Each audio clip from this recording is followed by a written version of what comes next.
The first rule of the Justice Department is to protect the Clinton gang and abuse Trump.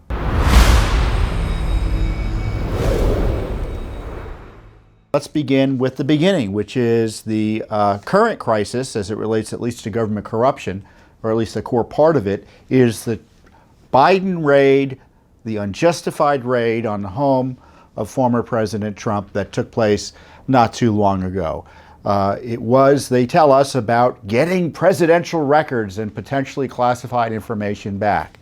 And as Judicial Watch has highlighted, based on our experience on a similar case related to Clinton's tapes of Bill Clinton conducting government business, including communications with foreign leaders, which are presumably classified, the Justice Department, the Biden administration, and the National Archives changed their minds, did a 180-degree spin to go after Trump for these records, when in fact, when we asked them to do that with President Clinton's records, they said, oh, you can't do that. In fact, the fact that he has them after he leaves office means they're presumably personal.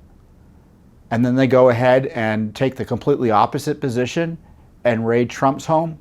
Now, President Trump has tried to highlight what I've called the Clinton sock drawer case, because he kept these tapes supposedly in his sock drawer with the lower courts and with the appeals court, because of course the government appealed, to bring you up to date, the special master ruling by Judge Cannon.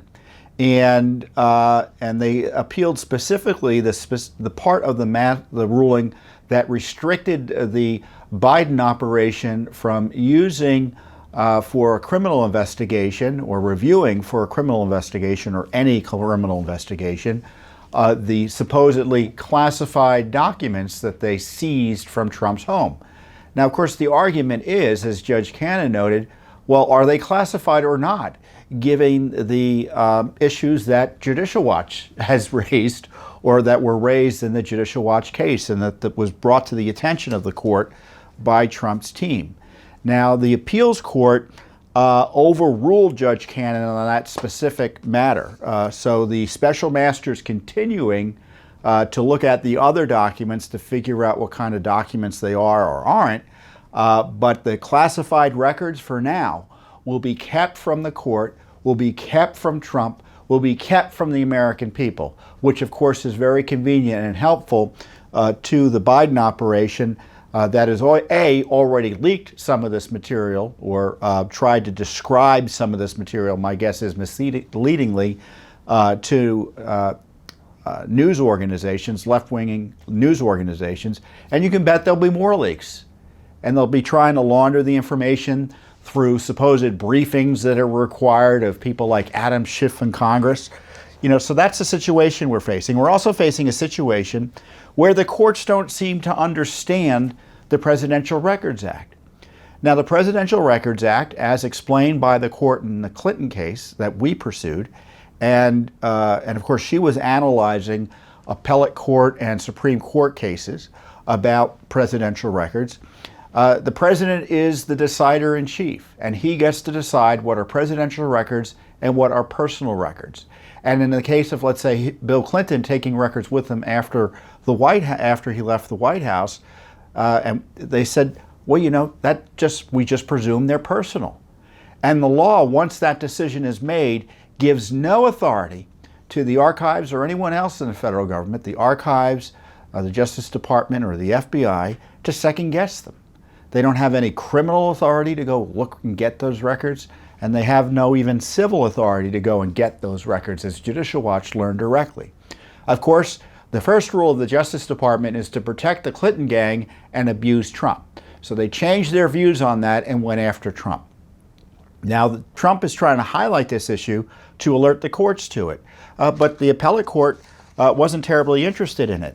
I mean, one thing that the Trump team should be doing is that they should be more specific as they raise these issues in the courts, meaning it's one thing to say that you've got this Clinton sock drawer case out there and take a look at this. It's another thing to say that means these records are all personal. That means these records are all necessarily not classified and personal. That means all of these records are not, quote, presidential records. That decision's already been made by Trump, practically speaking, in that he has them. Now, of course, the left is mocking President Trump, even though, again, he's right. When he told Fox News' Sean Hannity earlier this week, is all he has to do is think about declassifying records, and they're declassified. And then he moves them, obviously, as it looks like was done when records were moved to Mar-a-Lago as he left office. And now the left is like joking, oh, you just can't think records to be. Of course, that's so dishonest. But what the president is saying is that he's reviewing records. He makes a mental note that I want to keep these as personal records. I'm putting them in this pile, and they're going down to my house.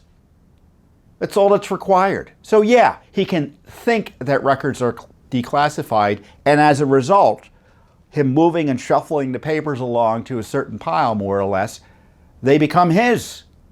That's the reality of the law. And the courts don't want to grapple with it. They don't understand it. Judge Deary doesn't seem to understand it because Judge Deary, who is the special master who was appointed, and as I pointed out last week, Judge Deary is a senior judge up in New York. He's been around for a long time. He served on the FISA court. He approved, as I understand it, the fourth FISA warrant targeting Trump with this outrageous spying. You know, the cutout target was Carter Page, but the goal was to spy on Trump. He didn't question it. He held no hearing on it. And so what do you think Judge Deary's going to do when he's asked to, as he was initially asked to, figure out whether these records are classified or not? He's going to defer to the government, which it looks like he was presuming to do or getting ready to do until the Appellate Court ruled and took these records away from his jurisdiction. The same thing goes for the Appellate Court. They don't understand the Presidential Records Act. Now, supposedly there are 2 Trump appointees on this panel. It was a 3-0 decision, but I don't care.